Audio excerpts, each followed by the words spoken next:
Hi everybody, all my followers, be welcome to another video. So the video today is on this 2006 Chrysler SRT8 with the 6.1 or 61 Hemi engine. And right, let me explain you what the issue is with this. The problem with this is, let's start it up and I will show you what the problem with this is. Now, I know a little bit of story about this. There is the problem. Is that little light in there, which you all know what that light means. Right, so let me tell you a little bit what I know about this. Is that the guy has been to two different places, tried to resolve this issue. Had both O2 sensors replaced. I'm not sure which ones. I think he mentioned the aftercuts, so I'm gonna guess he's gonna have two different catalytic converters. He's gonna have one for each bank. This is a V8, I'm pretty sure it is. And he said that both have been replaced, but the problem still here, so still the same problem. So we're gonna give you a quick scan just to confirm that's the faults. I don't know which sensors he put in. I've asked the question. I've asked if he could bring me the old sensors, and all I was thinking was just in case if someone put aftermarket cheap sensors, and the guy would be better with the actually genuine sensors. He didn't go back to me yet, but that is not important for now. The important is he put the sensors and we still have the same problem. Let's gonna give you a scan and see what we have. And while we do a scan on this, it might worth to mention that the initial request for me to do on this car was actually to delete the codes in the ECU software just to make the light go off. And my first question was, or my first point was to the guy was, look, if you do that, you can do that, but if you do have an issue that is affecting emissions, the car is going to fail your emissions, and then you're going to have other issues. He said fair enough that you can get rid of the light, because he reckons the car drives absolutely perfect otherwise, and I haven't drove the car, but he reckons it drives absolutely fine. So I was trying to put him out from doing that and actually resolve the problem rather than just start to bodge the car, which he kind of agreed to. He just said, I'm just tired of going from shop to shop spending money and no one fixes it. And I said, look, leave it with me, we'll see what we can do. So I just thought it might worth to mention that the initial request was actually to just delete that light somehow, which I was not very keen to do. So let's gonna go to control unit. We'll forget about anything else on the car. All we want is that. So, and the codes are, now because someone has been already messing with this, I don't know if this is just one code that's supposed to be here related to the problem, or if there is other codes that someone left here. We're gonna have to scan the car and see what we have.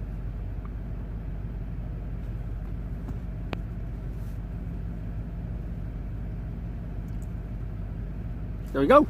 Oxygen sensor, 2 out of 2, circuit high, stored downstream fuel trim system 1 lean is a store code there, but we have 0158, which is a active code. So let's gonna go a little bit through live data. Actually, let me open the bonnet, do a quick inspection, and then we'll go through live data, see if there's anything that points us into any direction. Okay, so quick inspection. Can't really see nothing out of the ordinary. The engine bay looks quite tidy and organized.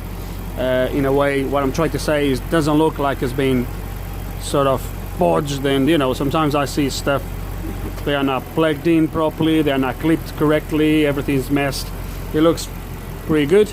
I can see both upstream sensors, they are still hold, but the guy mentioned that was, I was pretty sure that the guy said was the downstream sensors, and I can definitely, let me see if I can show you, I can definitely confirm that the downstream sensors are both brand new. Let me see if I can place the phone. I don't even know how I'm gonna do this, but let me see. I can show you.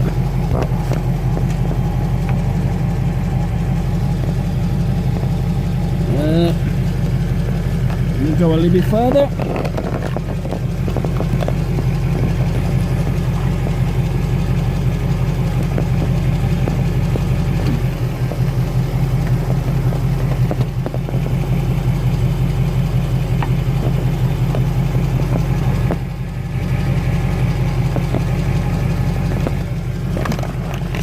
Not sure.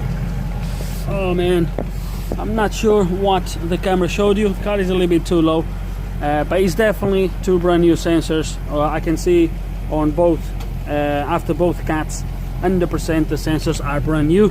They are all shiny and clean. So I do confirm what the guy told me. Now we're gonna look some live data and try to understand what might be wrong. My first stop on the live data was seeing the pulse on the injectors. As you can see, they are all pretty much the same. So there's nothing standing out here. They are all the same, which could be a good indicator. Okay, now we get to the sweetie. Right, so first thing, so let's just establish that I'm not sure which bank is which, but I'm gonna guess this side is gonna be bank 1 and that side is going to be bank 2. Will I be wrong? Not 100% sure. There is ways for us to determine which bank is which, but for now let's gonna just assume that this is bank 1, that's bank 2. Actually, let's not gonna assume. Let's check. And because it's not like assumptions will kill you, but assumptions can really lead you in the wrong direction. So, and I was actually wrong. Bank 1 is actually on that side and bank 2 is on this side. So what I've done is I went underneath and I've disconnected the sensor number 2 on this side of the car, on the passenger side. Sensor number 2, and as you can see now we have 1, 2. So bank 1 on that side, sensor number 1 before the cat, sensor 2 after the cat, bank number 2, sensor 2 is going to be sensor 1 is going to be bank 2 before the cat, sensor 2 bank 2, sensor 2 after the catalytic converter, which is the one that we were having issues with. Okay, so I'm gonna reconnect that thing again, and we're gonna then deal with that fault in there. So we are going to just rescan, just so we can double check. I reconnected that. Why is it still showing a fault? Let me cycle the ignition then. Perhaps.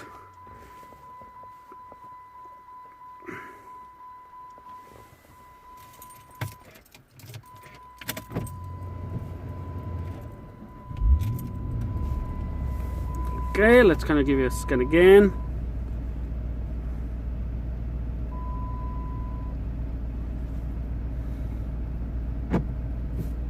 Sorry guys for messing with this. If I was 100% sure of which bank was which, this part of the video was not necessary. And this is really strange that oxygen 2 sensor 2 now is back to stored, or is back, is now showing stored. But we do still have an engine light, but doesn't matter. But definitely that was the code I generated by unplugging the sensor on that side. So let's gonna go back to my live data.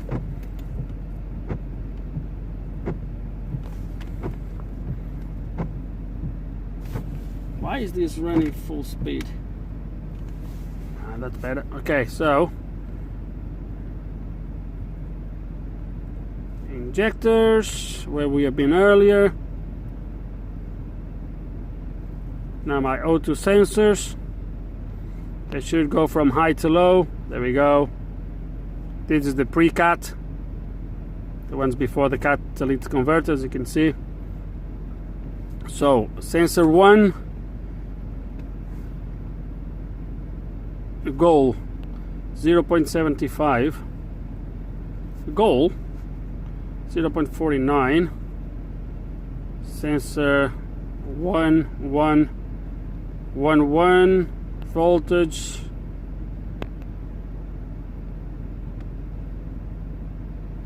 Okay, so there we go. So if I select sensor 1 on, and now 1 2, no, I don't need the 1 2, I need the 2 1. There we go. There we go. So they are okay. There we go. Look at that.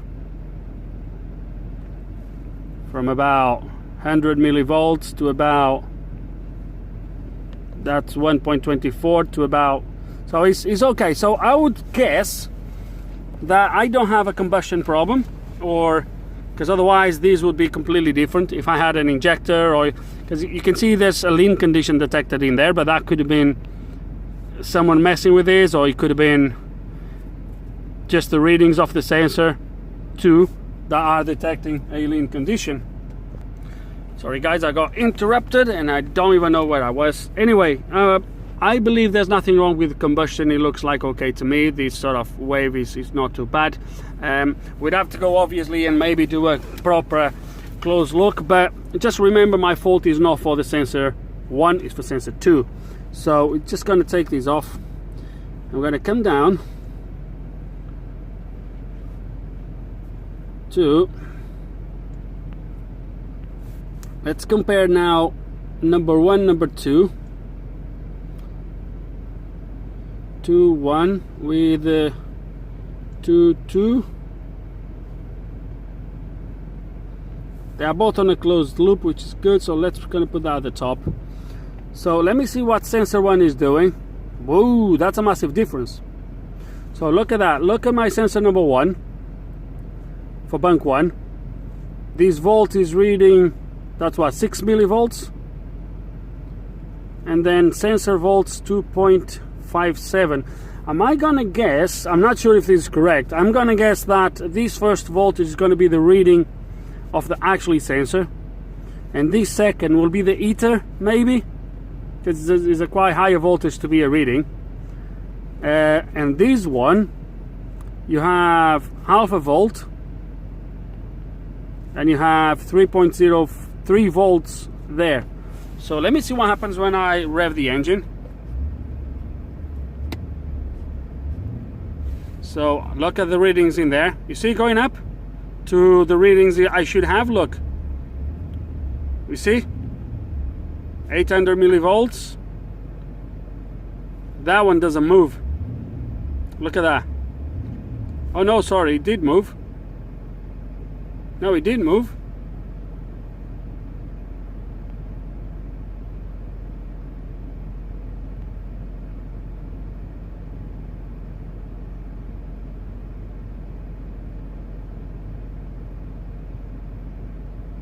But look where that one stands when he's at rest, and look where that one stands when he's at rest. Why they do rest as such a difference? Okay, let's gonna carry on down a little bit, see if there's anything else.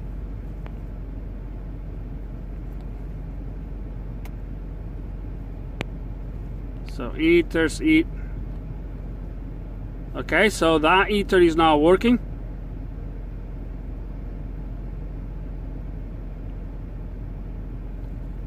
O2 heater temp 600, 1200. That's obviously wrong.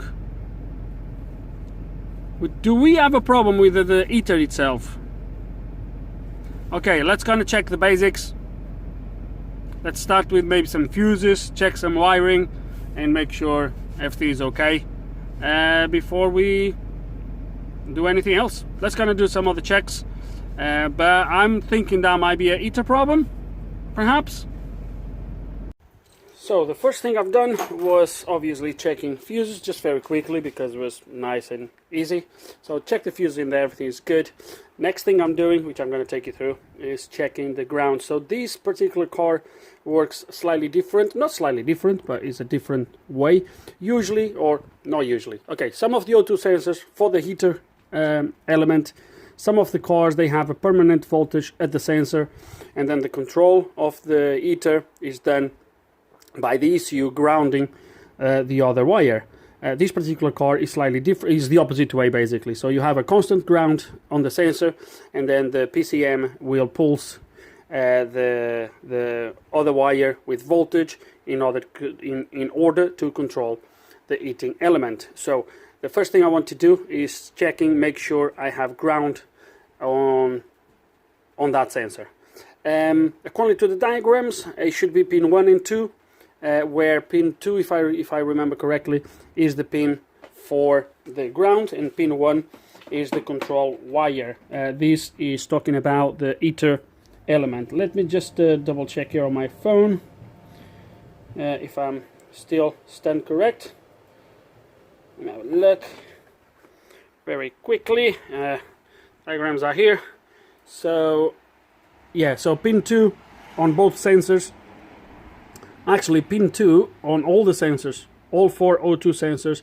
Pin number 2 on that plug is the ground to the heating element. So let's gonna check it and see if we have ground. Okay, so I have the sensor here unplugged, as you can see. The pin numbers, I can't see the pin numbers here on this plug. They might be here somewhere on the side, perhaps. I guess the numbers there. Maybe. No, there's no numbers here, but that is not really important because we do have the numbers on the actually sensor plug right here. I don't know what I'm showing you, but right here at the back you have the numbers, and where you have the clip here at the top, when you look on the sensor itself, pin number 2 is going to be this pin here. Okay, so this is the sensor, obviously. So on this side, when you put it like so on the plug there on the car, pin number 2 is going to be the top pin right hand side. Okay, as you are looking through the camera. Let's going to test the test light, make sure it's working. It's working. So let's going to probe pin number 2. And there it is, my ground. Now, one thing I've noticed on these pins is they are really brownish for some reason. Really brownish. Obviously, pin number 1 is the control from the ECU, and we're going to do something to see if the ECU is actually controlling this heating element. So we do have ground, which is good. Just curiosity, guys, I've checked the other one as well, which is right there at the top. I can't really show you, but obviously I've checked the other side, and pin number 1 is that one there. There we go. We have a permanent ground, but we had no faults for that or the sensor, only for this one. So now let's go and check the control side coming from the ECU. Make sure the ECU is actually controlling this. So I've cleared the faults, and what I wanted to look at is, so look at the difference on this voltage. Look, 004 as it was at the start. This one is reading 2.31 volts, which is close to the maximum, and this is reading 4.8283 when that one is reading 2.56. This is after clearing the codes. And now look at my heater. Look, it goes, these ones are consistent around there. That one is going up and down, and my temperature is not too far out, but the engine ECU is doing something completely different, look at that, than what it's doing to all the other sensors.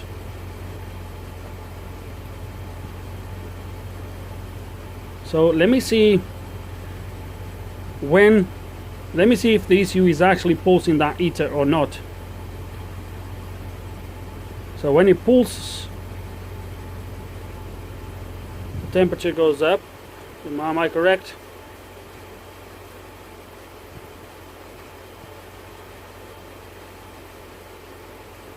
No, really just randomly pulses. Definitely something is wrong on this circuit here.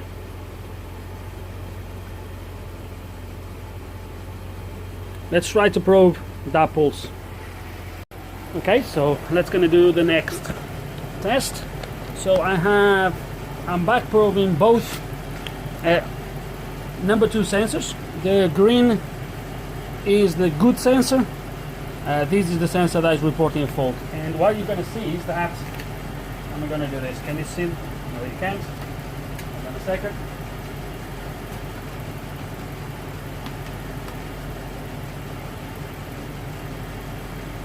So what I want to show you is when I back probe, well, I'm back probing, so when I put this is the, so I'm back probing the control from the ECU to the O2 sensor heater, okay?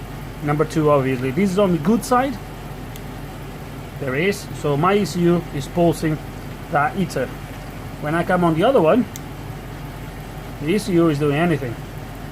So what I want to see now is, let me see if these flashes at all. Maybe when the ECU is trying to, now it's gone again. I think it threw the fault again and it stopped trying to activate the heater, maybe. Yeah, 100%. So let's gonna clear the codes. Yeah, so it threw the fault, and when the fault is there, the ECU doesn't even try to activate that sensor. Okay, I need to switch off the engine, so let's gonna do that quickly.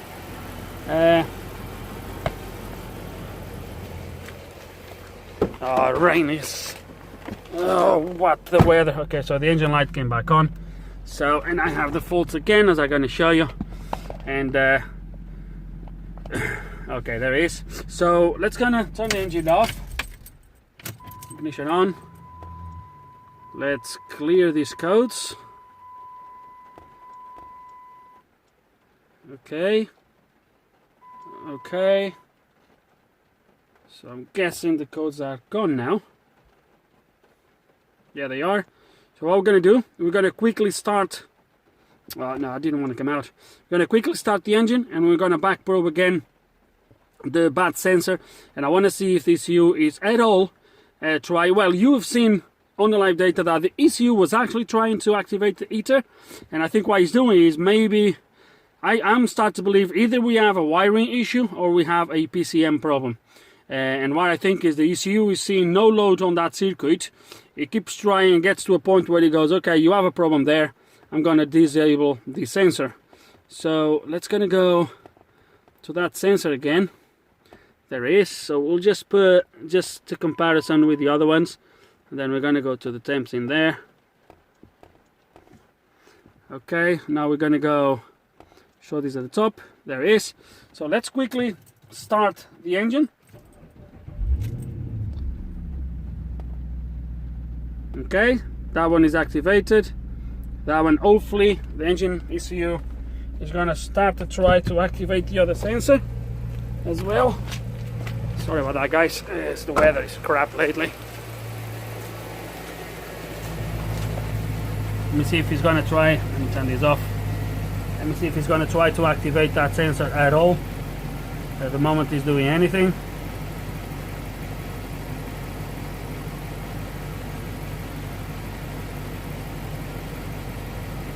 We're going to try it all. Let's try to see if this would flash when he tries to, like was doing earlier. So the other one, it is good. Come on. I think he's not even trying this time.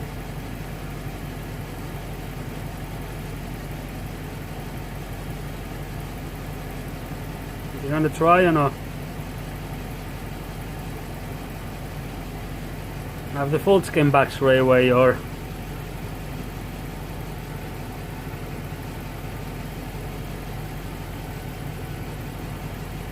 there we go. This time he didn't even try, he detected the problem straight away. I think we have a wiring problem, so let's gonna see if we find it. In this particular model, the PCM lives right here at the back, and they must think this is really funny. Really funny. Careful, because it's gonna get noisy.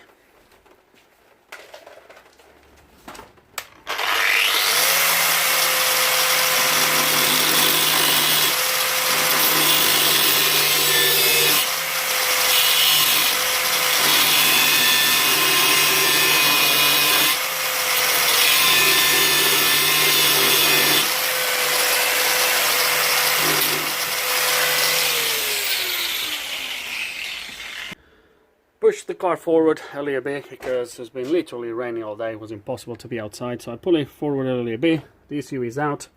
The bolt in there, I actually ended up having to hammer it down. The bolt is part of what holds this bar.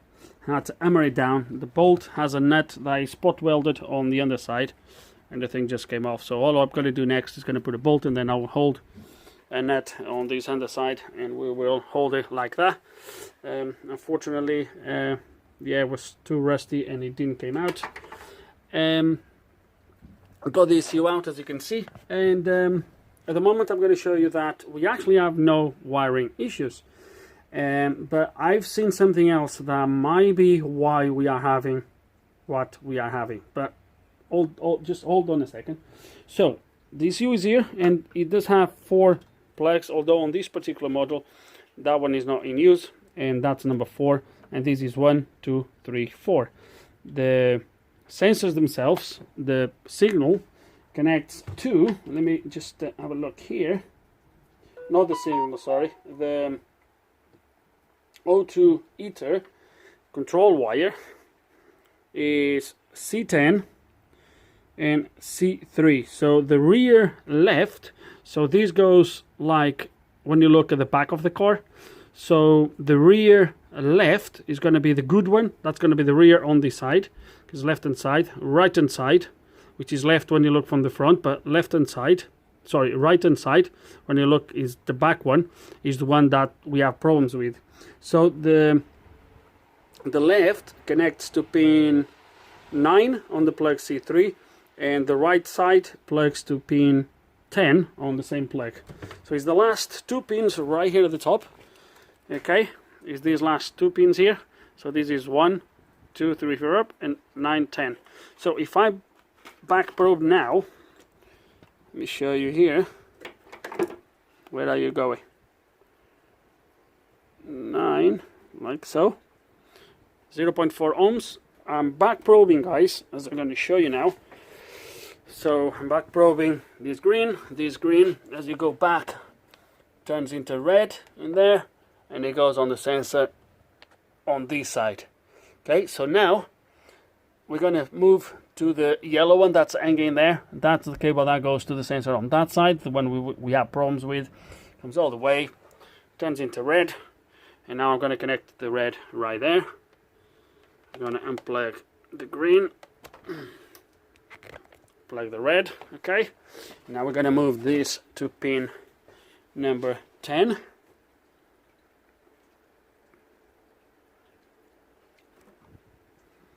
And there is 0.3 ohms.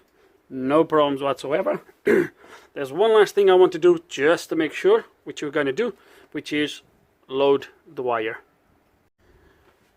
Very quickly, I hope it makes sense. So I have 12 volts coming from here. They come all the way, as you can see, and they go on pin number 10 in there, okay? So then, obviously, the voltage goes all the way down and comes back through this wire, which is plugged in at the end of that wire as it goes into the sensor, but is unplugged. So we have 12 volts coming back to here. I'm going to show you. So I have the test light connected to ground, and if I touch that, 12 volts. Okay, so the voltage, as I said, is going through there, injected on that pin, goes all the way down, comes back through here, and comes all the way up here.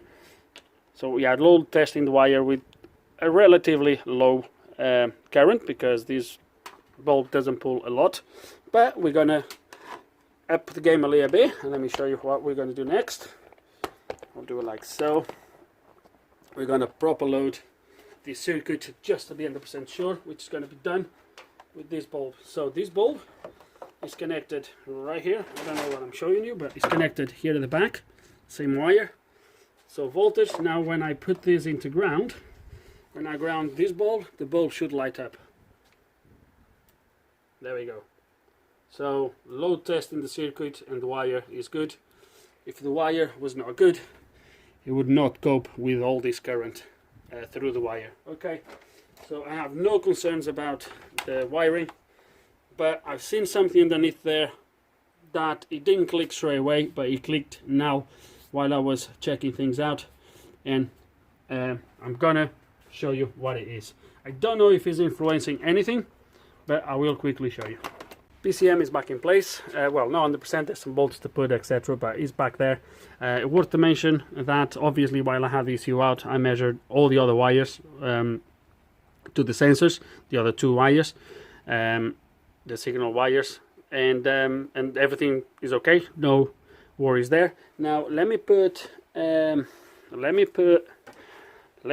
flash and let me show you what I've seen that I don't know if it's influencing anything, but it doesn't look right to me. Okay, let's get underneath there. Let me show you this. So that sensor on this side has this mounting point here. You see this? So this will take the sensor away from the exhaust a little bit. And trust me, that influences what the sensor reads. That one doesn't have anything. So why do we have one with that and one without? It doesn't really make much sense why one is missing. And I'm not sure if that is the reason why. I know what I'm going to do. Just hold a second. Okay, so look what we have now. Now my problem is on sensor 1, on bank 1 number 2. All I've done was swap the sensors, but I swapped the sensors with that extension. So at the moment, because my code changed to the other side, I don't know yet if my problem is going to be the sensor or if it's going to be the fact that that extension is missing. That's going to do one last thing, which is change the extension, so put everything the way it was, but only move that extension from one side to the other. So here we have the 2 sensors, and all I'm going to do now, to be honest with you, they are not even the same sensors, look. So this is the sensor they said they replaced. This was the sensor that was on the good side, and they are not the same. This is a NTK, and then it says Japan in there. This one doesn't have anything written on it, which is the one they said they replaced. Although they said they replaced both, I don't think this is being replaced, to be honest with you. But maybe I'm wrong. I don't think it has, because even, I don't know, these plugs, they look different to me.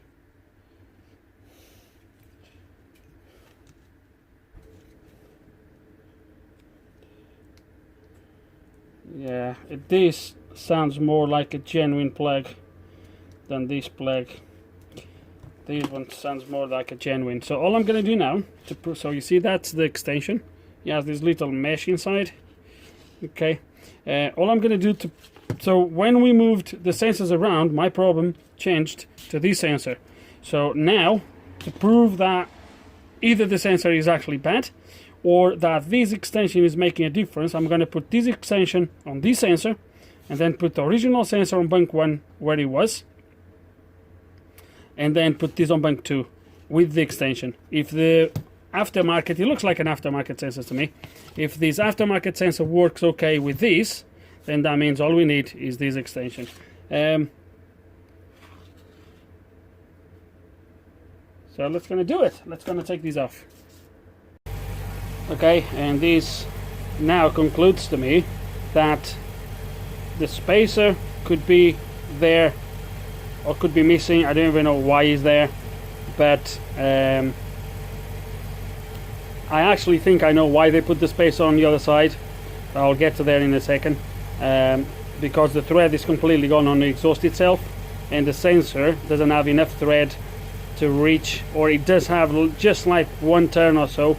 So I think they put the extension to be able to proper screw into the exhaust. But still, now I have the new sensor with the extension on the other side, and we have the problem on the other side. So my problem moves literally to where I put that second-hand sensor. So I think that second-hand sensor is just a bad sensor, and that's why we're having this problem.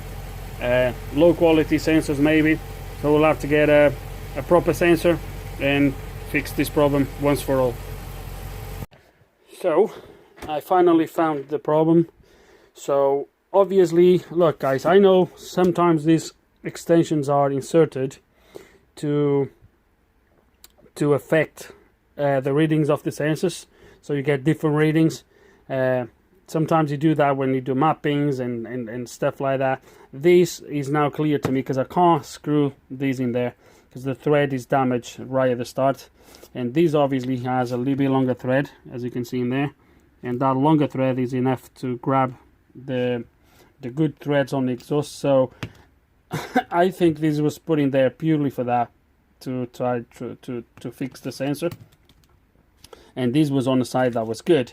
But this sensor is definitely, doesn't matter if I put it with this or without, wherever I put the sensor I get no reading. So I initially moved the sensor, the new sensor, to the bank 1, and I put it like this on bank 2, and my fault moved to there. Okay, then I moved this to bank 1, and I put this sensor with this extension, and I still have my fault over there into number 2 then. So it looks like it doesn't really matter when I put the sensor. The sensor gives a bad reading. Let me just do a couple things here, just curiosity as well. So original sensor, heating element, we do have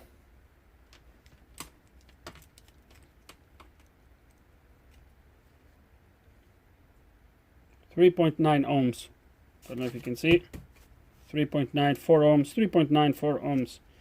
The new sensor, which it's, so the other sensor was never replaced. They said they replaced both, but they didn't. This is the original sensor of the car. The new sensor,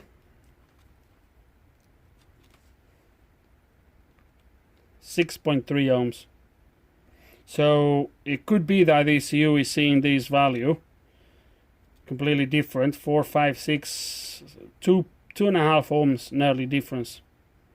So yeah, I think that's why it's causing the problem. So let's gonna get another sensor and see what the guy wants to get, and we'll go from there. Hopefully that will fix the problem. Okay, and after a long time we are back into this. Been doing so many other cars, and I literally, guys, just been helping a colleague doing some brake pads for him. Sunday morning today. I don't really like to do this stuff on Sunday mornings, but he asked me if I could do his pads, and I thought, okay, just come Sunday morning, we'll have a little bit of a chat and a laugh, and we'll do that. But now that I was dirty already, I just thought, you know what, I still have a little bit, I might just do this quickly, and we'll get these out of the way, because, and literally I just moved these from behind the Corsa into here. Actually, don't tell the missus. Well, missus already saw it, she's not very happy, but look at the grass. The car has been parked there for 2 weeks. So basically, guys, it took me 2 weeks to get the sensor. Jeep messed up the order. Well, I don't know if they messed up the order, or I'm not really sure, but it took them 2 weeks to get me the sensor, when they said the sensor was a UK stock, should take a couple days. 2 weeks anyway.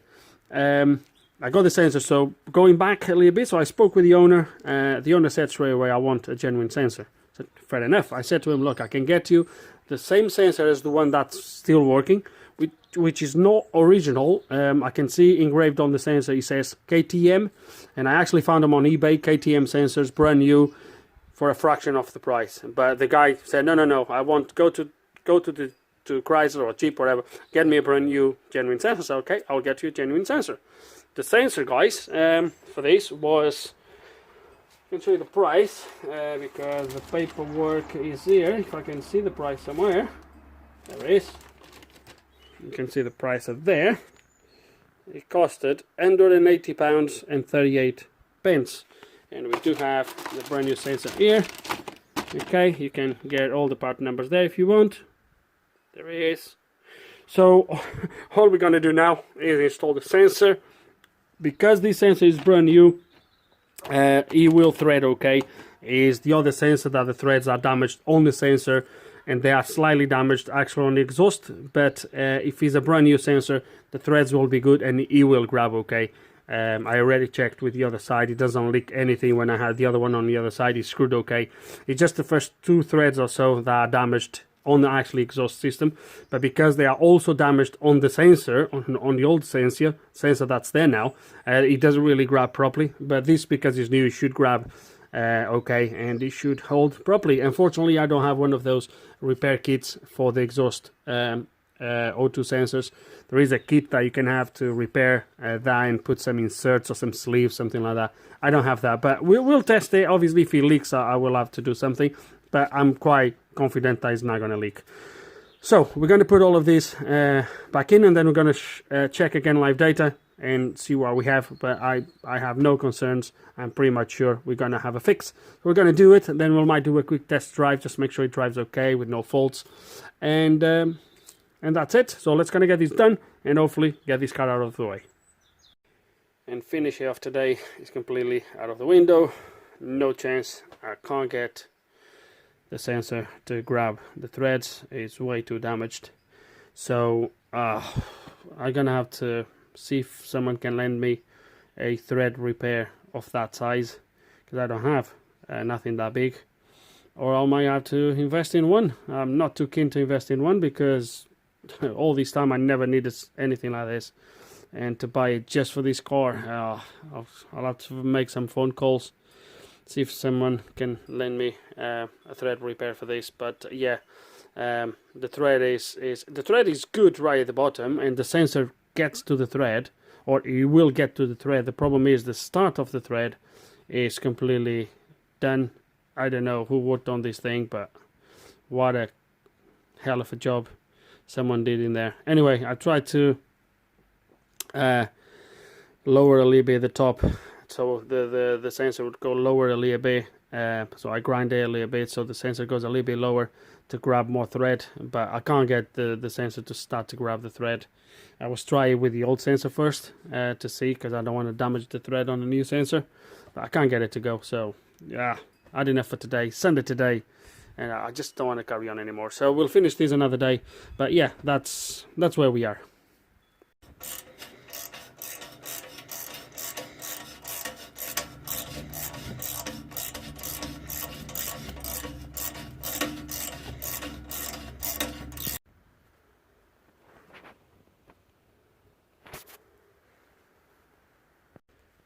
And just for the video purpose, guys, I'm going to show you the old sensor. I think I already did this back in a video, but I can't even remember what I've done. So this sensor has a 6.2 ohms resistance on the ET element, while the new sensor does have 4 ohms. So that's 2.2 ohms difference, which obviously the ECU is not happy with. And finally, the sensor, the new sensor, is back in place. And this is actually a few days later, and yeah, finally done. Couple things I would like just to highlight. One, it is that the fact that this genuine sensor from Jeep, Chrysler, whatever, is actually a KTM sensor. So the brand of the sensor is actually engraved on the sensor itself. I could have showed you, I forgot about it, but trust me if you want. If you don't, well, I couldn't care less. But it is actually a KTM sensor, so it looks like it's the same sensor as the one that's on the other side, which is probably the original, and probably is the same sensor as the ones I've actually seen on eBay. A little bit more expensive than the cheap ones, but looks like KTM is a Japanese brand by the looks of it, is the maker of the sensors for Chrysler. So but guys, you want a genuine, so that's finally done. So obviously, as you've seen, I had to buy some taps to redo that thread. The thread was completely done, but that's all fixed. This is actually now 3 days later. So that was Sunday, today is Wednesday. Just left night shift, had a few hours sleep in the morning, and I just want this thing out of the way, because the owner is now a little bit, well, I'm not going to say upset, but he wants the car back, which makes all the sense. Although, guys, as you have seen, that was completely out of my hands. The dealer took me pretty much 2 weeks to give me the sensor, and that's the bit that messed up everything. But now what we're going to do is plug in the maxi series. I haven't started the car since Sunday, so I have not even pulled the car on the ramps where I was doing the work on Sunday, because I did not want to start the car this morning without installing the new sensor. So what I've done is, as you can see, I've just raised the car over there, and we're going to drop it, plug in the maxi series, do a cold start. The owner actually rang me. I think the owner is not very convinced that I found the issue, and the reason why I'm saying this, guys, is because he rang me on Monday night, Monday evening. I was actually at the car park at work, just about to go for night shift when he rang me, and yeah, so I explained to him, just asking for an update. I explained to him what was going on, and I said, look, if everything goes okay, I'll give you the car back on Wednesday. He basically said, oh, just please make sure that's actually fixed, because the last time I put a new sensor, the light carried on coming on, especially on cold starts, which kind of makes sense if the issue was with the heating element, which is obviously when the car is mostly cold.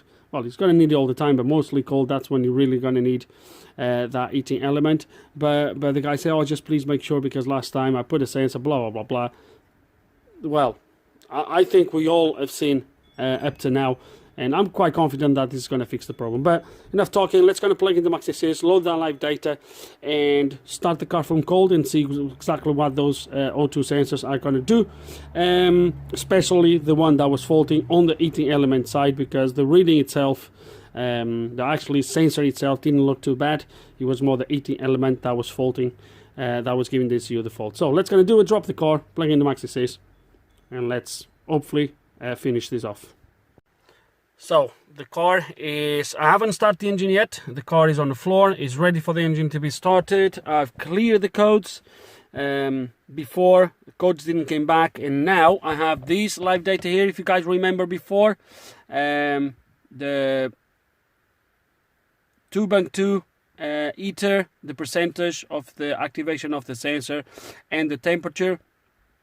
If you remember before, the pulse would go to 0. Eventually the car would try a few times and would go to 0, and then the temperature of the sensor was not the same as the other three, or at least was not the same as the other bank after the catalytic converter. So we are ready to start the engine from cold, which I'm going to do now.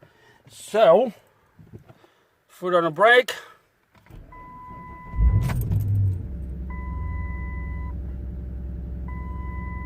Okay,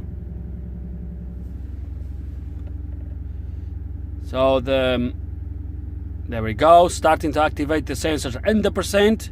There we go. So he's asking for full power on those sensors for them to heat really quick. Look at that, and look at those temperatures. All 4 sensors with pretty much the same temperature. Number 2 is now coming down the pulse of the sensor, because the sensor start to heat to reach the temperature required. And look at that, look at that, absolutely beautiful. There we go.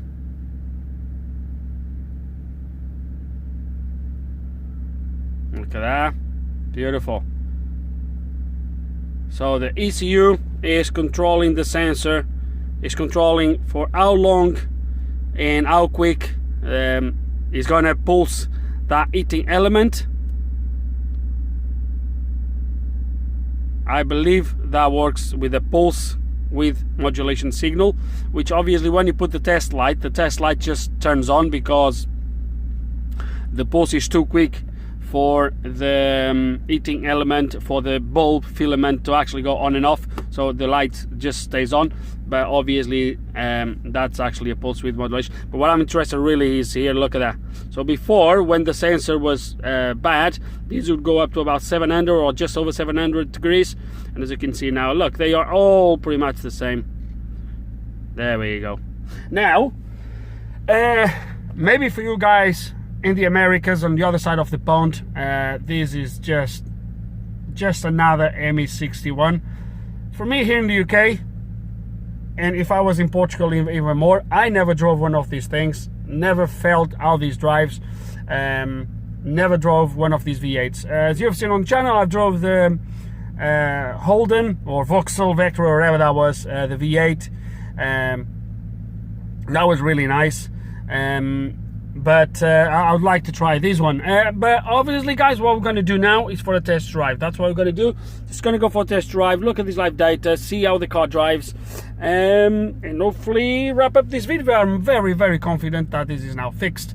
I could now leave the car here for another couple of days, do a few cold starts, which is what the owner was really concerned about, was the cold starts. But guys, the data doesn't lie. There's no point for me to do that. I just want to go for, I just need to go for a test drive, see how the car drives, and I think I'll catch you all very, very shortly.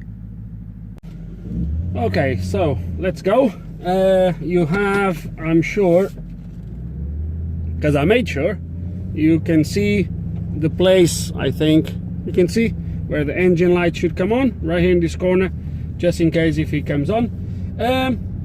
I'm looking at the live data, guys, and it's absolutely perfect. The sensor is hovering around between 60, 65 and 690, somewhere around there so far. Oh well, this is while the car was idling, and I just started to drive the car and I can feel a knock coming from the front suspension on that side. I haven't drove the car before. Oh yeah, he's definitely knocking. Oh yeah, this thing is knocking. Looks like a suspension issue in there somewhere. Okay, but yeah, it's so far so good. I don't know how she thinks I'm gonna pass here, but come on, darling. Yeah, there we go. Okay, let's gonna go that way. The car is still slightly cold. Is reading 75. Just start to climb from the 75 degrees. So we're just gonna cruise for a little bit, and then we might do a few pulls just to make sure the car is okay. It is definitely a knocking on that suspension at the front. It's definitely knocking. Maybe a ball joint or something like that, a drop link perhaps, I don't know. But that, oh yeah, ooh, he's bad. Oh, he's definitely bad. Wow. Anyway, let's gonna carry on. And what is the thing? Oh, this is like the Mercedes, isn't it? Oh, it's not like that. What am I doing? What am I doing? Right.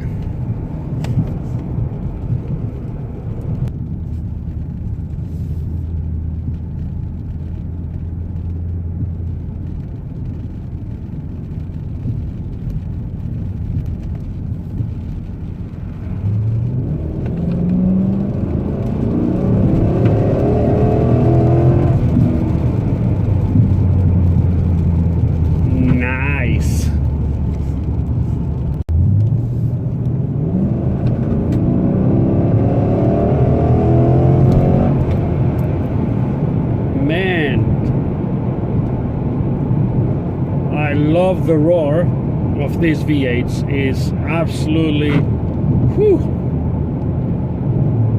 The roar just comes through your stomach. It's really, really nice, guys. Really nice to drive this thing.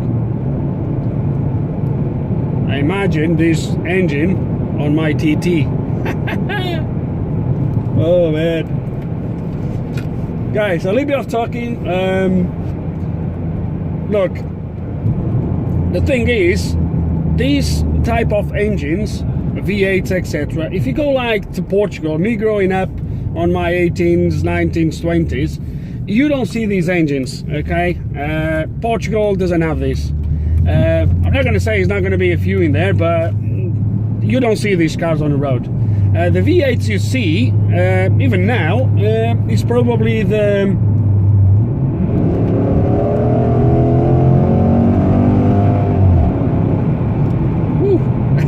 The only V8s you really see, guys, is things like the Mercedes, the V8s, and that kind of a more commercial, not commercial, the more common cars, if you will. These American cars, these engines, these Emmys, I grew up watching these, what was the Cheap Foods, wasn't it?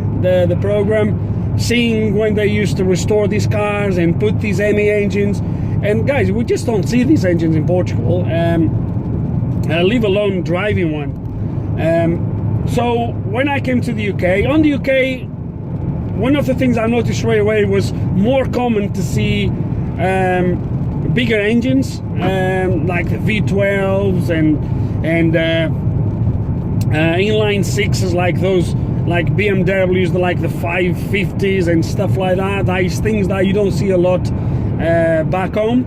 In the UK it's a little bit more, but even these V8s, like the Emmys, surely might be there is more. I've seen a few on the road, but they don't come about all the time. So obviously for me to be able to sit down in a car with one of these, I'm not going to say iconic, I don't know what you guys over the pond think about these engines, but for me this is like, you know, is the pure V8s, is you know, as a kid growing up you hear about the power of driving a V8, the sound, and the sound is really nice, I'm not going to lie. When you get to like 5,500, the roar is just unbelievable. It's really nice to hear it.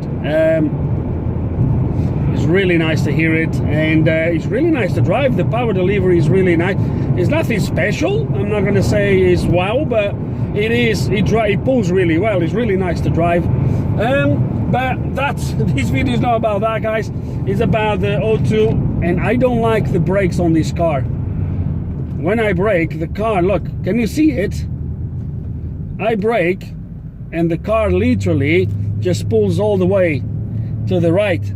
Something is really wrong with this suspension. So yeah, the sensor is really absolutely fine. It's pretty much in line with the O2 from the other side, after the catalytic converter. It's pretty much in line with it. I can see that, hold on, let me get out of this roundabout and I will peek a little bit into the live data. So yeah, I would say the average, if you could average this, is about 600 and, actually let me do something here, it's going to be interesting.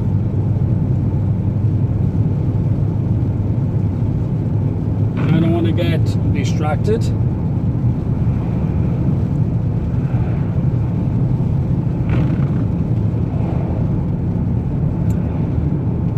So I will be able to show you these later. Okay, there we go. So what I've done, guys, I'm graphicking. I've just opened a graphic for both sensors, temperature after the catalytic converter, and what you're going to see at the end is that they hover exactly the same, and that's all you need, really. And the thing is,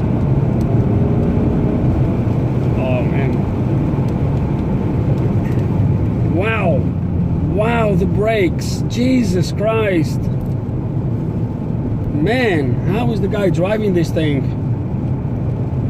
It's really nice to pull this car, but to brake, Jesus Christ, look, can you see what the car does? Man, right, and this is not mine, so let's gonna drive slow. Guys, I'm really happy with the result.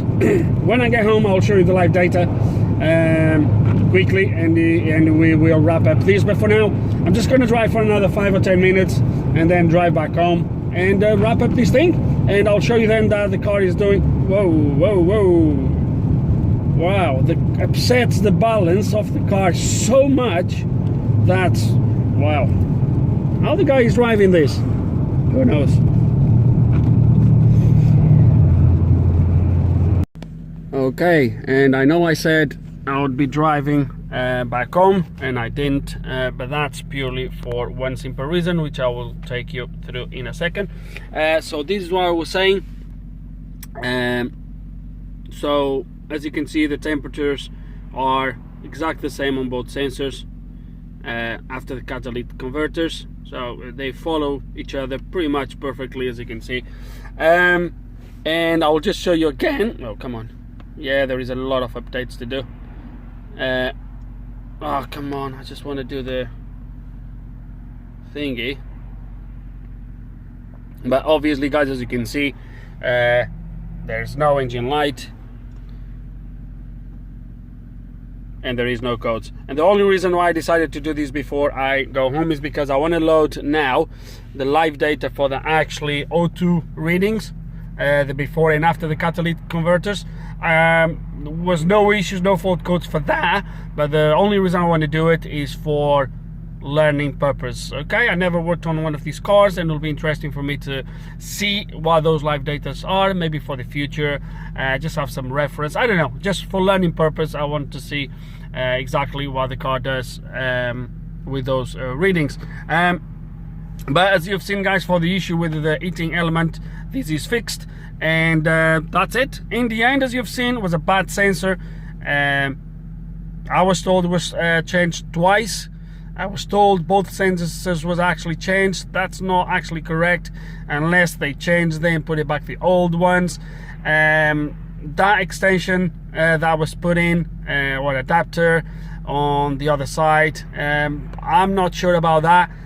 Could it be that someone put that right to fool the ECU with the readings? But as you have seen, the fault was not for the readings, it was actually for the heating element. So you could put a meter long adapter, the heating element would carry on faulting.